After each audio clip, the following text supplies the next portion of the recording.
నమస్తే, మీరు చూస్తున్నది ఆంధ్రప్రభ. నేను విద్య. ఈరోజు మనతో పాటు ఉన్నారు సీనియర్ జర్నలిస్ట్ కిరణ్ గారు. వారిని అడిగి కొణిదెల ఫ్యామిలీలో అసలు ఏం జరుగుతుందో వారి మాటల్లో అడిగి తెలుసుకుందాం. కిరణ్ గారు నమస్కారం అండి, వెల్కమ్ టు ఆంధ్రప్రభ. నమస్తే అండి. కిరణ్ గారు, ఇప్పుడు మంచి హాట్ టాపిక్ ఏదైనా ఉంది అంటే కనుక చాలా విషయాల్లో ముఖ్యంగా చెప్పుకునేది ఏంటంటే కొణిదెల ఫ్యామిలీలో ఏం జరుగుతుంది అనేది అందరూ ఈగర్గా వెయిట్ చేస్తూ ఉంటారు. ఏమేం జరుగుతుంది, ఎలా జరగబోతుంది అనే విషయాలు. అయితే ఈ సందర్భంలో మొన్న జరిగిన మార్క్ శంకర్ విషయానికి వస్తే ఆ రెండు ఫ్యామిలీస్ అంటే అల్లు అర్జున్ ఫ్యామిలీ అండ్ చిరంజీవి గారి ఫ్యామిలీ రెండూ కలిసిపోయాయి, మార్క్ శంకర్ ఇద్దరిని కలిపేసేశాడు అనే వార్తలు బాగా వినిపిస్తున్నాయి. ఇందులో నిజమెంత? అంటే ఇందులో రెండు రకాల నిజాలు. ఒకటి ఏంటంటే నిజంగా మార్క్ శంకర్ని పరామర్శించిన అల్లు అర్జున్ వెళ్ళారా అనేది అది కూడా క్వశ్చన్ మార్కే. వెళితే ఇంతకీ రెండు ఫ్యామిలీలు కలిసిపోయాయా అనేది రెండవది. అయితే ఇక్కడ మార్క్ శంకర్ని పరామర్శించడానికి అల్లు అర్జున్ గారు వాళ్ళ ఆయన సతీమణి ఇద్దరు కలిసి వెళ్ళారు అని చెప్తున్నారు. దానికి సంబంధించి ఎక్కడ మనకి ఆధారాలు లేవు. ఒక ఫోటో కానీ, విజువల్ కానీ, ఒక ట్వీట్ కానీ ఏమీ లేదు. రెండు వైపుల నుంచి ఏమీ లేదు. అల్లు అర్జున్ గారు ఎక్కడైనా ధృవీకరించారా? లేదు. పవన్ కళ్యాణ్ గారు ధృవీకరించారా? లేదు. సో ఇద్దరికి పెద్ద పెద్ద పిఆర్ టీంలు ఉన్నాయి. ఎవ్వరూ చెప్పలేదు దాని గురించి. పోనీ అల్లు అర్జున్ గారు పిఆర్ టీం అసలుకి దూకుడు మీద ఉంటుంది. వాళ్ళైతే ఖచ్చితంగా చెప్తారు. మీరు అల్లు అర్జున్ గారు ఈ మధ్యకాలంలో ఆ సంఘటన జరిగిన తర్వాత ఆయన జైలు నుంచి వచ్చిన తర్వాత పక్క రోజు పుష్పాటు జైలు నుంచి వచ్చిన తర్వాత పక్క రోజు పరామర్శించడానికి సినీ ప్రముఖులందరూ కూడా వెళ్ళారు. క్యూ కట్టినప్పుడు ప్రతి ఒక్క మూమెంట్ని పూసగుచ్చినట్టు పిఆర్ టీము పంపించింది. ప్రతిదీ పంపించింది. అంటే మీడియా వాళ్ళు దూరం కూర్చున్నారు. దాని క్లోజ్అప్ షాట్స్ ఎవరు తీస్తారు? మీడియా వాళ్ళు తీయలేరు కదా. సో లోపల దాకా వెళ్ళి వాళ్ళు ఏం మాట్లాడుకుంటున్నారు దాకా పిఆర్ టీమ్ వర్క్ చేసింది. అంటే పిఆర్ టీమ్ చాలా ప్రబలంగా ఉంటుంది, అయింది చాలా పెద్దది, షార్ప్ ఉంటుంది.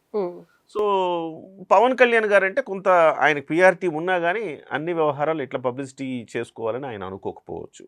కానీ ఏదో ఒక వైపు నుంచి రావాలి కదా. ధృవీకరణ లేదు అసలుకి.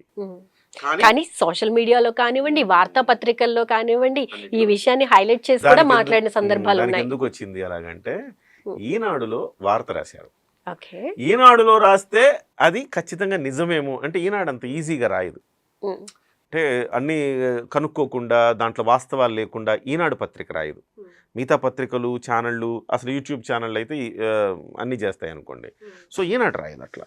అందుకోసం అందరూ ఏంటంటే ఈనాడు రాసిందంటే కరెక్టే ఉంటుందిలే అన్న ఉద్దేశంతో అందరు క్యారీ ఫార్వర్డ్ చేశారు. ప్రతి ఒక్కళ్ళు వాళ్ళిద్దరు కలిసిపోయారు. కొన్ని ఛానళ్ళు అయితే అల్లుని మెగాని కలిపిన మార్క్ శంకర్ అని వేస్తూ తెగ స్టోరీలు చేశారు. జనాలకి ప్రూఫ్స్ అయితే కావాలి కదా ప్రజలకి. విద్య గారు ఒకటైతే మనం ఆలోచించాలి. అంటే నిజంగా ఈనాడు రాసింది కాబట్టి కొంచెం నమ్మాలి అనిపిస్తుంది. నేను కూడా యాజ్ ఎ ఈటీవీఎన్, నేను ఈనాడులో ఈటీవీలో పనిచేశాను సుదీర్ఘకాలం కాబట్టి ఈటీవీ ఈనాడు ఆ విలువలు పాటిస్తుంది. కాబట్టి నేనేమనుకుంటానంటే ఖచ్చితంగా ఇందులో వాస్తవం ఉందేమో, ఉంటే కూడా మంచిదే కదా. ఆ రకంగా వెళ్ళి కష్టంలో ఉన్నప్పుడు, నష్టంలో ఉన్నప్పుడు కదా పరామర్శ కావాలి. సుఖాల్లో సంతోషాల్లో ఎందుకు, కష్టాల్లో నష్టాల్లో ఉన్నప్పుడే కావాలి. మనిషికి తోడు కావాలి, ఒక ఆలంబన, ఒక ఆప్యాయత కావాలి. సో ఆ రకంగా అల్లు అర్జున్ గారు వెళ్ళారని అనుకుందాం, మంచిదే, మంచి పరిణామం. కానీ ఆయన మీద చాలా విమర్శలు వచ్చాక వెళ్ళాడు. అది కూడా వెళితే చాలా విమర్శలు వచ్చినాయి. ఏమని? ఆ రోజు అల్లు అర్జున్ గారు పుట్టినరోజు, తర్వాత అల్లు అర్జున్ గారు పుట్టినరోజు, అఖిరా పుట్టినరోజు, అఖిల్ పుట్టినరోజు, ముగ్గురు పుట్టినరోజులు ఆ రోజు. సో ఆ రోజు ఈ ఘటన జరిగింది. పవన్ కళ్యాణ్ గారు కూడా చెప్పారు, పెద్ద కొడుకు పుట్టినరోజు రోజే ఇలాంటి సంఘటన జరగడం యాదృచ్ఛికము, దురదృష్టము అర్థం కావట్లేదు అన్నాడు అనమాట. అలాగే అల్లు అర్జున్ గారు పుట్టినరోజు సందర్భంగా ఇది జరిగిన ఆ రోజు జరిగింది. ఇది జరిగినప్పుడు ఒక్క ట్వీట్ అల్లు అర్జున్ అందరూ వేశారు. చివరికి శ్రీరెడ్డి కూడా వేసింది ట్వీట్.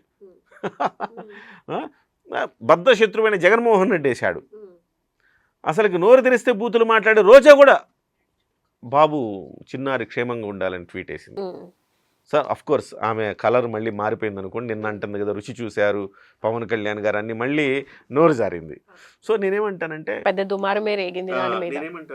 అట్లీస్ట్ ఒక చిన్న ట్వీట్ అవును ఉండాలి. జూనియర్ ఎన్టీఆర్ వేసారు ట్వీట్. నువ్వు కుటుంబ సభ్యుడివి కదా, ఒక చిన్న మీ ఇద్దరి మధ్య కోల్డ్ వార్ ఉందని తెలుసు కదా, అటువంటిప్పుడే కదా ఆ సమయాన్నే కదా మనం వాడుకోవాలి. అలాంటప్పుడు ఒక ట్వీట్ వేసి లేదు వీఆర్ ఆల్ వన్ అని చెప్పాలి కదా. సో ఆ సమయంలో ట్వీట్ వేయలేదు.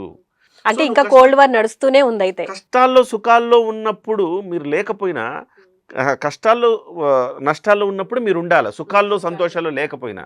సో ఒక ట్వీట్ వేస్తే బాగుండు అని మీడియా మొత్తం ఏకిపారేసింది. ఆ తర్వాత ఆయన వెళ్ళారు అన్న వార్త వచ్చింది. అందులో నిజాలు కూడా బయటికి రాలేదు. అయితే నేనేమంటానంటే ఆయన వెళ్ళినా కానీ కోల్డ్ వార్ సమస్య పోయిందా అంటే నేను అనుకోనట్ల. అంటే అంత ఈజీగా ఈ ఫ్యామిలీ ఫంక్షన్ ఈ కష్టంలో ఉన్నారు కాబట్టి విమర్శలు వస్తాయి కాబట్టి వాటికి జడిసి అల్లు అర్జున్ గారు వెళ్ళుండొచ్చు ఒకవేళ వెళితే. కానీ కోల్డ్ వార్ ఆగిపోద్దా అంటే నేనైతే నమ్మను. ఎందుకంటే అల్లు అర్జున్ గారు ఆపరు, వాళ్ళు ఆపాలనుకుని ఈయన ఆపరు. ఎందుకంటే ఈయన పిఆర్ టీం అలా అంత బలంగా పనిచేస్తుంటుంది. ఓకే, ఇలా నడవాలండి, మీరు ఇలా చూడాలండి, అలా చేయాలండి అని కూడా చెప్తారు ఆ పిఆర్ టీం. కానీ ఇవన్నీ ఫ్యాన్స్కి తెలుసా?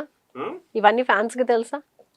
ఫ్యాన్స్కి తెలుసు అంటే ప్రతి హీరోకి మూర్ఖపు అభిమానులు చాలామంది ఉంటారండి. ప్రతి హీరోకి ఉంటారు. ఆ హీరోకి ఉన్న మూర్ఖ అభిమానులు ఎంత మూర్ఖం అంటే అల్లు అర్జునే నా లోకం అనేవాడు మార్క్ శంకర్ చెడును కోరుకున్నాడు. ట్విట్టర్లో విపరీతంగా పోస్టులు పెట్టాడు. వాడి పోస్టులని మిగతా వాళ్ళు ఒక నలుగురు కలిసి షేర్లు చేశారు. వాళ్ళని అరెస్ట్ చేశారు. అంటే మూర్ఖ అభిమానులు ఉంటారు. కొంచెం కొంతమంది వైజ్ పీపుల్ కూడా ఉంటారు. వాళ్ళు ఏమనుకుంటారంటే కొంచెం అతివాదులు మితవాదులు ప్రతి ఒక్కరికి ఉంటారు కదండి. మితవాదులందరూ కూడా అర్థం చేసుకుంటారు. అల్లు అర్జున్ నటన అంటే ఇష్టమే, కానీ వ్యక్తిత్వాన్ని కోల్పోయాడు కదా ఈ మధ్యకాలంలో. నటనలో తోపే అల్లు అర్జున్. ఎవ్వడు అసలుకి బాలీవుడ్డే షేక్ అవ్వాలి అంత తోపు నటనలో.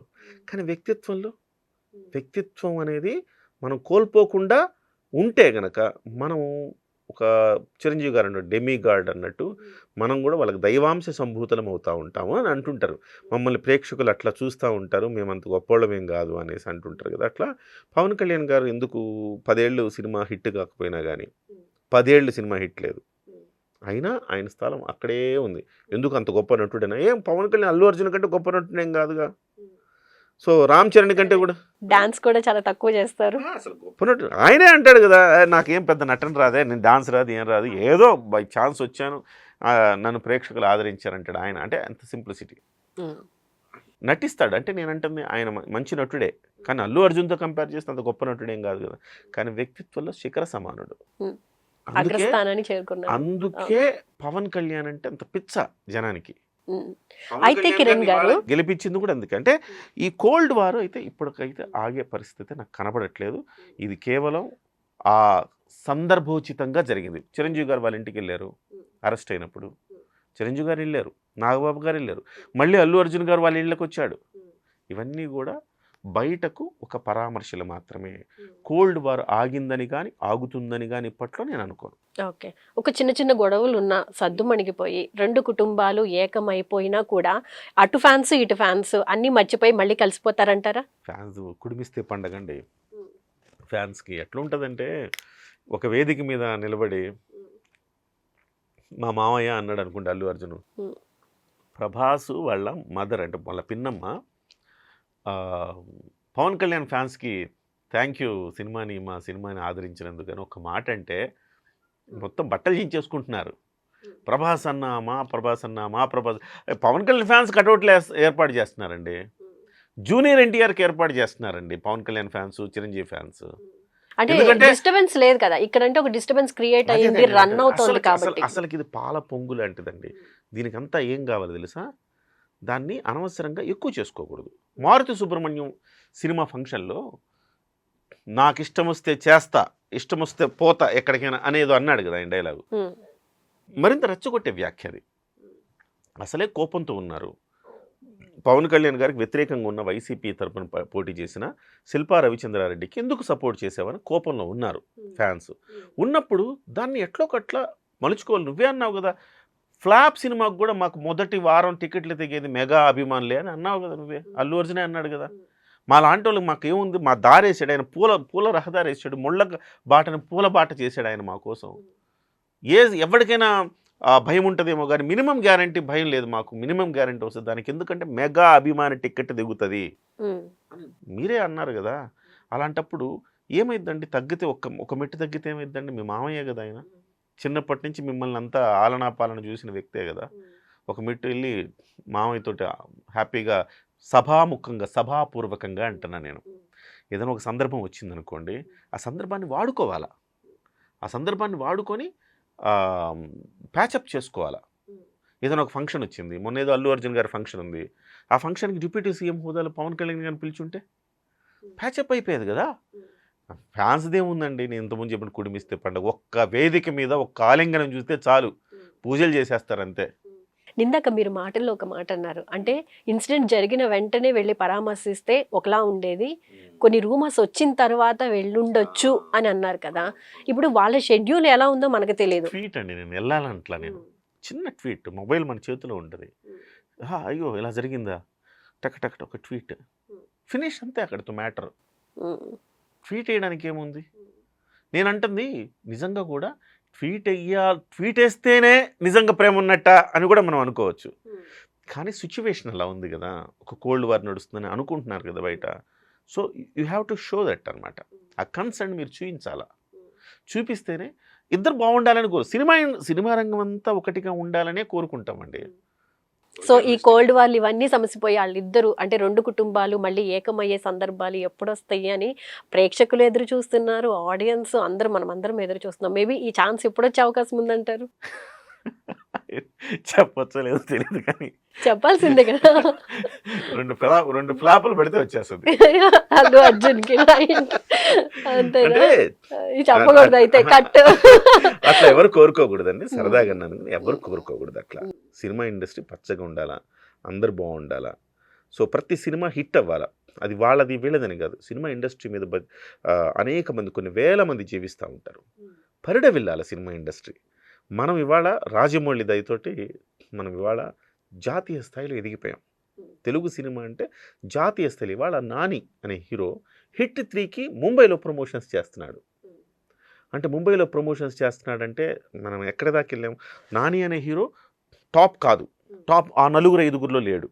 ఈవెన్ దో ఆయన సినిమా కూడా ఒక జాతీయ స్థాయిలో వెళ్తుందంటే డెఫినెట్గా మన సినిమాకి ఆ ఖ్యాతి వచ్చేసింది. సో ఈ ఖ్యాతి వచ్చినప్పుడు మనకు పని ఎక్కువ రావాలి, ఇంకా ఎక్కువ మంది ఇండస్ట్రీ మీద బతుకుతున్నారు. ఒకప్పుడు మనం మద్రాసులో ఫిల్మ్ ఇండస్ట్రీలో మనం అక్కడ బతికేవాళ్ళం, లేదు మన ఆత్మగౌరవం దెబ్బతింటుందని నాగేశ్వరరావు లాంటి వాళ్ళు, రామారావు లాంటి వాళ్ళు ఎంతో కష్టపడి ఇండస్ట్రీని హైదరాబాద్ తెచ్చారు.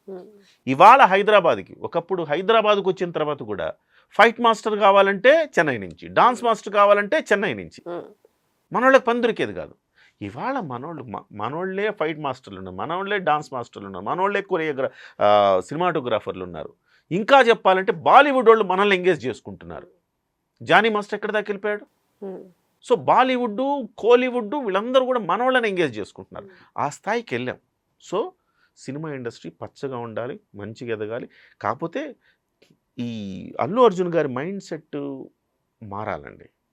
నేనే కిరణ్ గారు అహం బ్రహ్మాస్మి అన్నట్టుగా తయారవుతున్నారు. అంత అట్లా కాదు, అంతా నేనే కాదు, ఎస్ అంత మనం అనే ఒక ఆ తత్వం వచ్చిందనుకోండి, ఎదిగినా ఒదిగుండే తత్వం కావాలా. ఆ తత్వం ఎప్పుడైతే వచ్చిందో అది రావాలని కోరుకుందాం అంతే. అల్లు అర్జున్ గారు బెస్ట్ యాక్టర్. జాతీయ అవార్డు వచ్చిందంటే డెఫినెట్గా ఆయన డిజర్వ్, ఆయన అర్హత కలిగిన వాడు కాబట్టి వచ్చింది. వ్యక్తిత్వంలో కొంచెం వికసించాలి, వ్యక్తిత్వం మెచ్యూరిటీ రావాలి. ఆటోమేటిక్గా అన్ని కోల్డ్ వార్ ఏముండవు, అన్ని సమస్య పోతాయి. అట్ ఫైనల్లీ ఒకటే చెప్తానండి, వాళ్ళందరూ మనం మాట్లాడుకోవడమే కానీ కష్టం వస్తే వాళ్ళంతా ఒకటే అవుతారు. అంతా రక్త సంబంధం కదండి. బ్లడ్ ఇప్పుడు అలా ఒకటి అవ్వలేదనే కదా ఈ చర్చ అంతా. కాదు, వస్తుంది బ్లడ్ కొడుతూ ఉంటుంది, మన రక్త సంబంధం, మన రక్తం ఏదైనా సందర్భం వచ్చినప్పుడు అందరూ ఒక్కటిగా అవుతారు. కాబట్టి ఇవన్నీ చిన్న చిన్నవి ఏమంటారు, టీ కప్పులో తుఫాన్ లాంటివి సమసిపోతాయి. ఓకే.